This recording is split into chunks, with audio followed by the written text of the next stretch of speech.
Yo, Yo, what's up, brother? How we doing? how you doing, buddy? Good to I'm see doing great. Good to see you, bro. you. You're over there in Nashville, right? I am here in Nashville, Tennessee. I was just in LA actually. I was in LA for a couple of days with Brett Young and the band and crew doing Rock the Vote. Pepsi's Rock the Vote. Super cool. And it actually it'll be on tonight.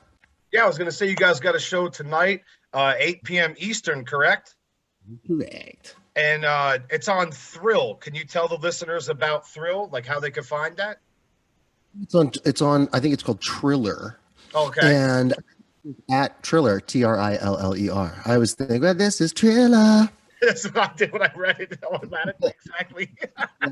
It's on Triller, and it's sponsored by Pepsi, and it is Rock the Vote. And what an important vote to rock. Got to rock this vote. Absolutely, brother. So talk to me about what's been passing your time. You look great. You look healthy. You're out there in Nashville. You're doing your thing with Brett Young, another great artist such as yourself. What have you been doing on your off time to pass time? Well, I've just been mostly like creating a lot of music. I'm always working on something or other. Noah Needleman, who is Brett's musical director, he and I have become writing and production partners. So we're always working together on something. I mean, really, honestly, like this whole band and crew has really become my family. So I've been doing so much stuff with them, uh, with everybody. Just a lot of the different musical projects and hangouts and stuff like that. Cooking dinner. I love to cook, and so I make some pretty good food. What kind of food do you like to cook? What's your thing? I like I love Italian food. I've always loved making tomato sauce from scratch. So I make pizza and calzones and stuff like that. And then love to do Mexican food. I'm from LA, so I know it well, but most of the cooking that we do at home is either vegan or vegetarian. There's never any. And I've been playing around with some of the Impossible and Beyond products, and they're amazing. The Impossible Burger meat is so good. It's like Is it it's really very. I that mean, good?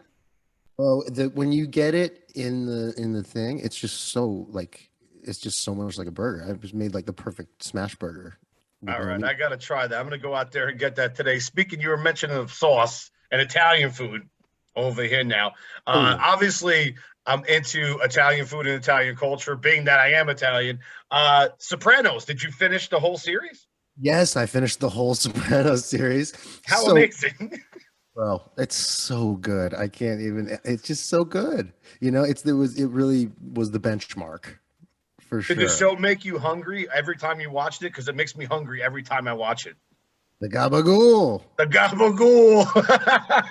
And I recently had Steven Sharippa, who played Bobby Bacalot on my show recently. He was so great. And he talked about calzones. Oh, man, I got to send you the soundbite of what he did to someone's calzone when he worked Oh, at a pizza parlor. I'll just leave it there.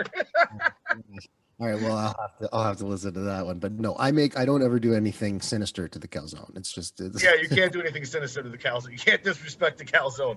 So another thing, real quick, that I've been doing is meditating. And speaking of Sopranos, I've been meditating with Michael Imperioli, who played Christopher on The Sopranos. of Um, course. I highly recommend that doing those sessions for anyone out there that's going through a difficult time. We are great over here. We're healthy. We have a lot of Yeah. energy, and I like to meditate just to focus on what my goals are. Mm. Have you ever meditated before? I've done a lot of meditation and did a lot of yoga years and years ago. It's been a while since I've done like, classes or worked with an instructor. But yes, I do that kind of stuff a lot. And I'm lucky. I have music like that. Just I go immediately into a deep meditative state and get so many of the benefits of meditation from just playing music. I know you do, and that's one of the reasons why I love you so much. I mean, for numerous reasons, and also, I mean, you're soulful with your playing, and that's something I love so much. It's reminiscent of my father, who was a jazz and blues player. What I'd like to do with you today is something a little different than we did the last time. Is maybe have you perform one to two or three songs, however many you want, and you could break down the whole story leading into the song, how you wrote it, and then we can analyze it afterwards if you're down with that. Sure, absolutely. If you want to, let's do. Let's start with 1, 2, 3, go, because I've been kind of kicking off my sets with that, whether it's a few songs or a whole set. And part of it is the sentiment in the title of the song itself, 1, 2, 3, go. I wrote it a few years ago. I had just come back from tour, and it was a long tour, and I was kind of tired and worn down from it. And I had just gotten home, and I started just writing and improvising. Just started playing with my guitar and coming up with gibberish melodies. And I'll be just like that, and then figuring and recording it on my phone and starting to feel like, so then I get that, when I get back home and back to life, 1, 2, 3, go, and I was like, all right. And listening back to the gibberish version and decoding it and finding out kind of what I'm trying to say to myself. So should we figure it out together? We can, the way that I understand this I'll be listening. The way that I understand the song is really just the idea that we can truly anticipate anything with absolute certainty is an illusion. You know what I mean? We do not know what's going to happen. The truth is, all we have is the present moment. It's everything is 1, 2, 3, go. You better be ready because it's happening whether you're ready or not. And that can be something that's really joyous. I love it if you embrace it, and I find that that's true of most anything. When you embrace it, you start to see the elements that you were missing before. It's like adding sweetness to something. You go, all of a sudden you go, bacon is a dessert. Yes, if you look at it that framed that way from your point of view, you know what I mean? Like, that's you can bring out the sweetness in something. You can bring out the joy in something that would otherwise be considered to be more on the challenging side of that spectrum. All right, I'm going to turn on my reverb. Listen to this. Hello. Wow. Yeah. Little Darth Vader-ish. I like it. Buddy, I'll let you put your headset back on so you can hear everything. But I want to say this, like 1, 2, 3, go. I understand. But what I take away from this as a musician and also a radio personality or anything you do in life, when you have to do something, your stepdad, Eric Roberts, knows about this. Your mother knows about this, Eliza. When it's time to go, 1, 2, 3, go, brother. And my dad, Jimmy Simons, is an amazing television producer. He produced Malcolm in the Middle and a lot of other killer. Oh, wow. Yep. And he was in what turned out to be semi-retirement, but he has stepped out because 1, 2, 3, go. They want him to produce the new Kristen Bell show for Netflix. So we're all really excited. He's like, let's go. 1, 2, 3, go. 1, 2, 3, go. Let's do it. And that's great. Congratulations to him and your father, that's an amazing opportunity. Oh, dude, that's my dad has been doing it for so long that he's definitely turned down more offers than he's been able to. Good position to be in. So here's what's up. What I take away rhythmically from that song, I love how upbeat it is, right? Yeah. And I hear a lot of blues and just a whole lot of spirit in that song. Can you tell me about the process of writing that rhythm, that very upbeat? Like, where was the influence from? Well, it's a big old open like G shape, and this traditional folky thing of the very folk, yep. Which is kind of an extension from bluegrass, actually, and then it ended up being, because those real bluegrass and newgrass musicians now are some of the most technically incredible musicians on earth, like Bela Fleck and all those guys. I mean, it's pretty crazy. The chords they play are insane. The leaps and the and the speed, it's just crazy, so that is definitely an influence. It was one of the things that I studied when I was in college. I went to college in the Pacific Northwest, so there was tons of cool bluegrass stuff to listen to and people to play with and learn from. Bluegrass Hill at what was the Bumbershoot? What was the one in I always forget that all these shows and festivals run together after a while. I'm sure. Yeah. But yeah, so that's where that I think the riff kind of came first. I like that chugging thing. You know, and that The chugging, the I keep bluegrass, like you were saying. And that's what you put me on a porch somewhere in like the 1930s in like New Orleans, just having fun, maybe having some moonshine if you're into that sort of thing. Like you just took me to that environment of that vibe, that folk vibe, but that very soulful folk, like where it's just very uplifting and there's a lot going on to the rhythm because I'm obviously mainly a drummer, so I'm always paying attention to that rhythm. yeah, absolutely, totally. And the rhythm, it actually was an odd. There was an odd measure in the riff. Hmm. Uh, it was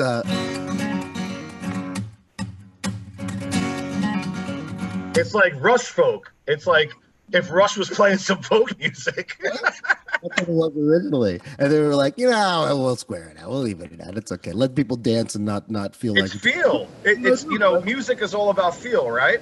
It's all about how we feel.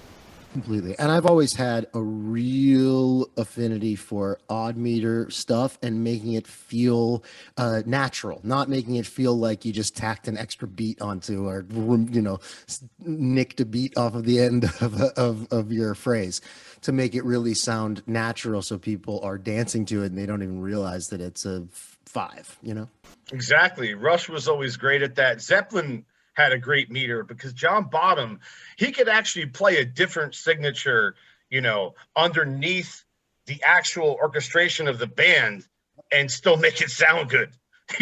Like now this is nerd talk, guys. Like we're gonna get deep on some things, but John could play something like the song Kashmir. I'm not Yes. even certain that he's an exact time with that band, but somehow he lands on the one and makes it work. It's Well, he's because if you're incredible. playing polyrhythms after a certain number of cycles, you're going to repeat.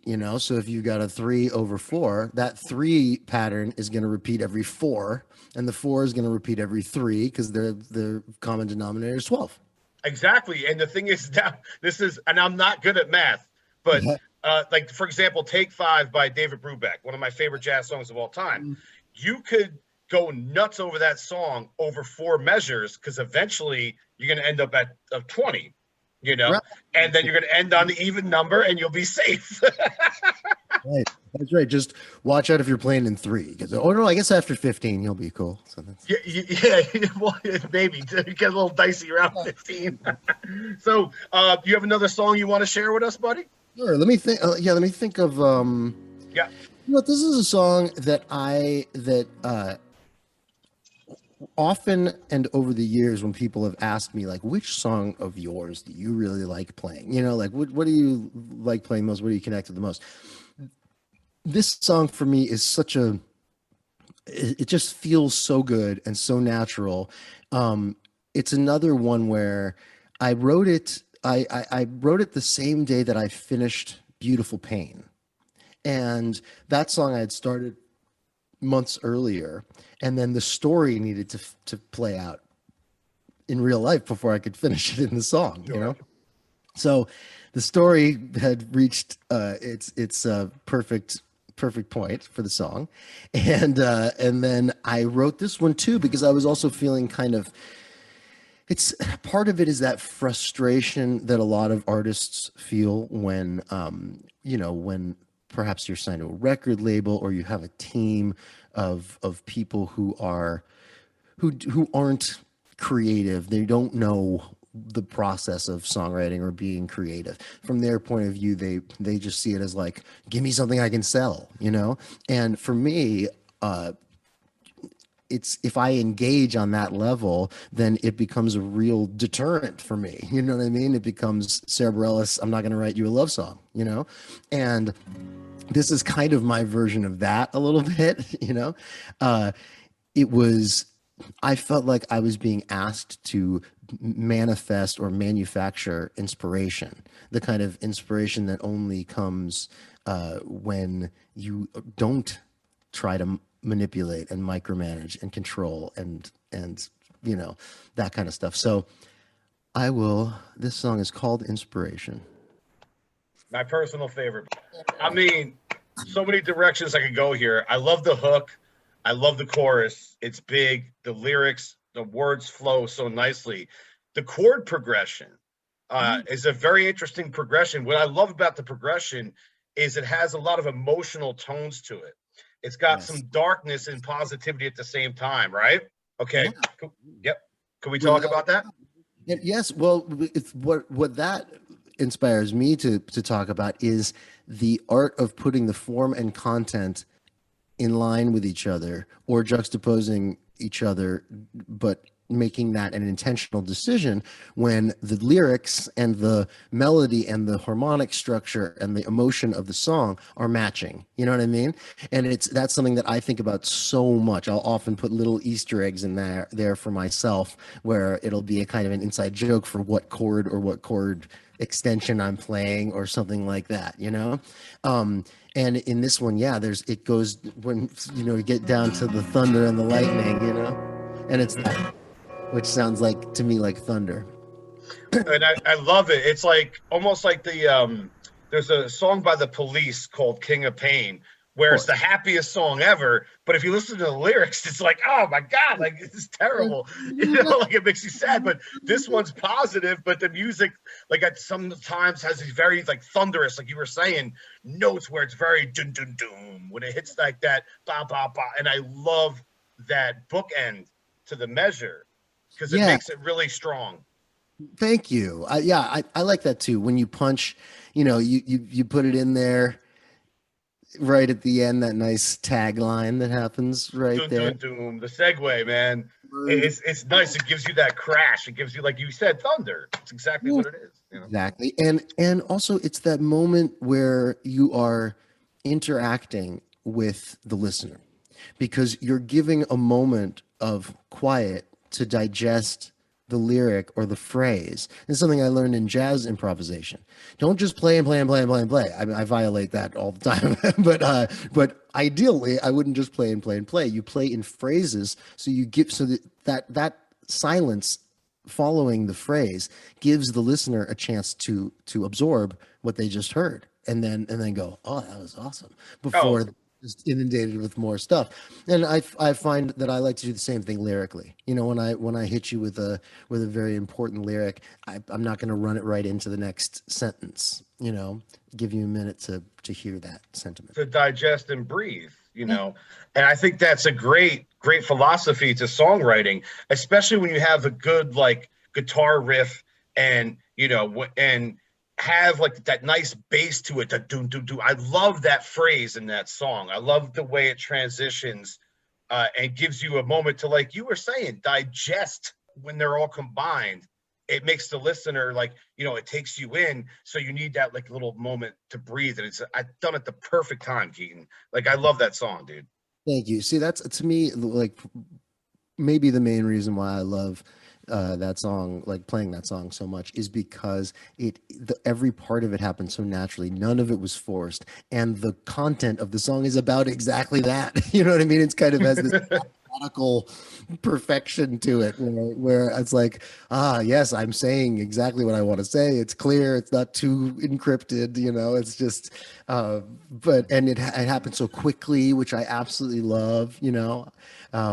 That song just came right out. I probably wrote it top to bottom in 20 minutes or It's something. amazing when it works that way, right? Well, You yeah, just get it in. Yep. you never know what is going to do that and what isn't. Whenever you get a first take in too, like as a drummer that's worked in studios and a musician myself and everything like that, whenever you get that first take off, like your first response and it works and you line up in the machine and your timing was good, you're like, yay. Because it's usually, they say in life, your first reaction is usually your passion, is your usual instinct. And Yeah. when you could pull it off in one, just like kind of sitting there listening, like we've talked about before, like musical meditation. Like a lot of times when I meditate, if I get sent a song, someone will send me something and I won't even play it. I'll just like meditate on it and be Mhm. like, okay, here's the phrase 1 and a 2 and a 3 and a 4 and a ba ba ba ba, and then map it out in my head and then just roll. And it's like, wow. So whenever you could like, just pretty much, take one right to the system in the machine and record it, punch it, write it. That's always a great feeling. I'd like to ask you about one more you could share with us if you don't mind, brother. Yeah, buddy, of course. Let's. I was thinking, let's do When I Go, because that one is such a fun story of both how I wrote it and how and the sentiment of it. You know, I was coming away, stepping away from having put together a team. You know, I can only hold myself responsible for any of this because it's me. But putting together a team that it just wasn't gelling, it wasn't fluid, and didn't lead to the type of success that I wanted with that particular part of my career and that section of my career.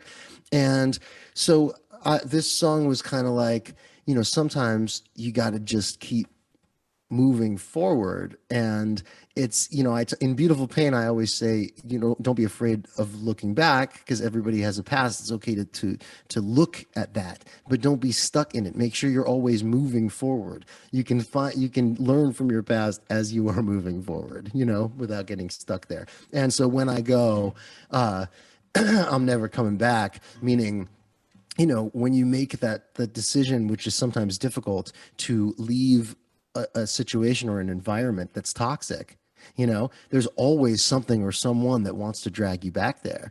But if you know that it's better for you to just keep on going, then go for it, and so that's it. And then it got that amazing placement on Suits, and now has over 5.5 million plays on Spotify, and it grows and grows and grows. I mean, it has something like 700,000 Shazams. It's got 1 million on Apple Music. It's like got millions on YouTube too. It's so cool. It's by far and away my most successful in that realm, by that definition of success, song. And I have not done any of the traditional press or promo for it. I didn't, it taught me so much about just when you make something awesome that's real and has integrity and it gets the right attention, then it's not about all the stuff that you pull your hair out trying to go, what are we doing wrong? You're doing too much is what you're doing wrong. You're trying to.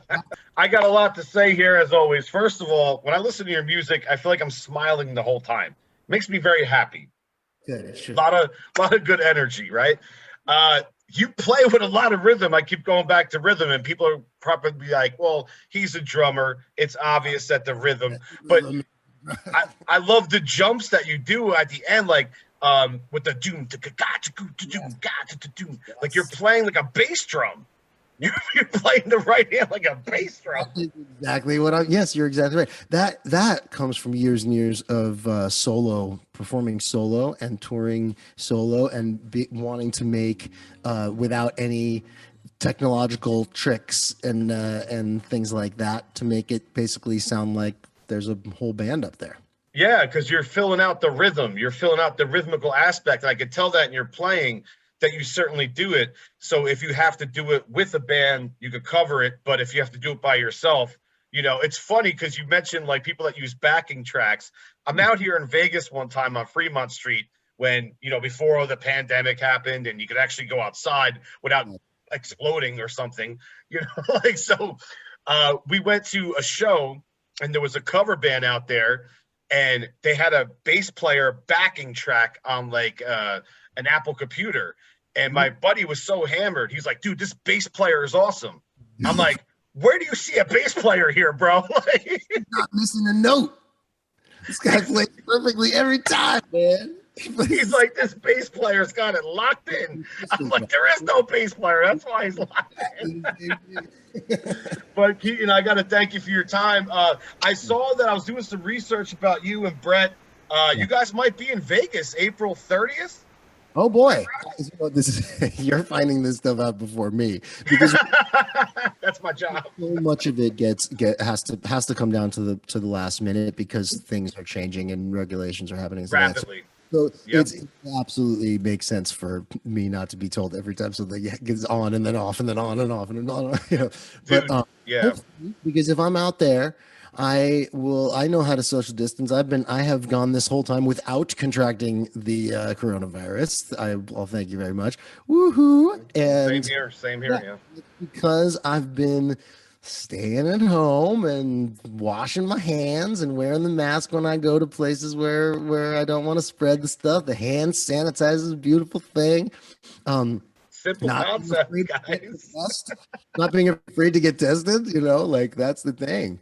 Um, but it's great because anytime I do something, we've done a couple things with Brett, the Pepsi thing, the Red Rocks thing, all that kind of stuff, where they're really doing a great job of maintaining safety during this stuff and can still do some work. And it's great to get the test. For me, it's nothing. People are like, you're stabbing your brain and stuff. I mean, I like if I have something in my nose, I've gone deeper than that to get it. You know what I mean? Dude, I'm So telling you what, my girl had it done and she walked out of the office it was where they horrible. did it and she was fine. I'm like, Yeah, did they not? I was like, they didn't test you, huh? She's like, no, they did. She's like, it's no big deal. I'm like, you're fucking, wow. I've had it done multiple times, probably four or five times, and it's nothing to me. For me, I'm not saying, Yeah, I, I hate when people make others feel invalidated, make their suffering feel sure. invalid. A lot of time, I think that's where so much of the angry resistance comes from people going, "Stop telling me that my life is easy because it's not. Try walking a mile in my shoes." I think every person can understand. Nobody wants to be told, "You got it easy. You're just walking on sunshine." You know what I mean? Like everybody has their stuff, and so for me, that test is nothing. Thankfully, what that means That's for me. great. Yeah. I can't be the only one who's cool with it. So I'm sure there's plenty of people who are cool with it, and I feel sad for the people who aren't. But it is for me, it's all good. Absolutely, and it's all good over here on this end, and I'm glad everything is good with your family and yourself, and obviously with Brett and everything that you're doing out there.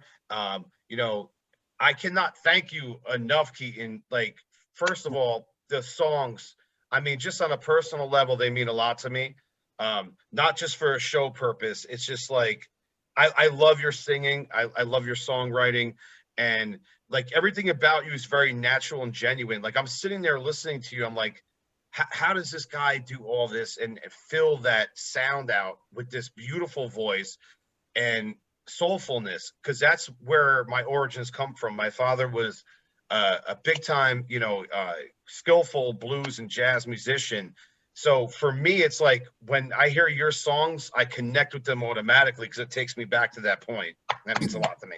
Thank you. Well, you mean a lot to me too, and your connection to the songs means a lot to me also. It's I create these works from the deepest personal place there is, and so that's the goal. The goal is to connect in one way. It's supposed to hit you in a way that's real. I'm not just talking about me. I'm talking about me because that's all I have authority to really talk about with that kind of truth. But we are all connected in these ways. And the clearest, most direct way to universality, I think, is inward looking. We find the ways that we're all similar by really examining non-judgmentally ourselves, you know? I could not agree more. It's all about the soul, Yeah. and it's all about mental stimulation and music, whether it comes from a positive place or a darker place or whatever. We've all been in all those places. Mhm. And when you could cover all that area, all that geography, and then sometimes every once in a while you have a happy medium where you're in between all that. Music is life, it's reality, Mhm. and it's energy. But what I love about music is that even though there can be dark songs about breakups, relationships that go, stray and all this type of stuff, loss, all that kind of, but it always has a place of inspiration, like your song Totally. was talking about. There's Yeah. always inspiration through music. Like I could listen to a song that, it has dark tones, but still get inspired by it somehow, you know? Absolutely. Yes. Sure. Yep. And that's the power and energy of music. And you certainly personify that power, my brother.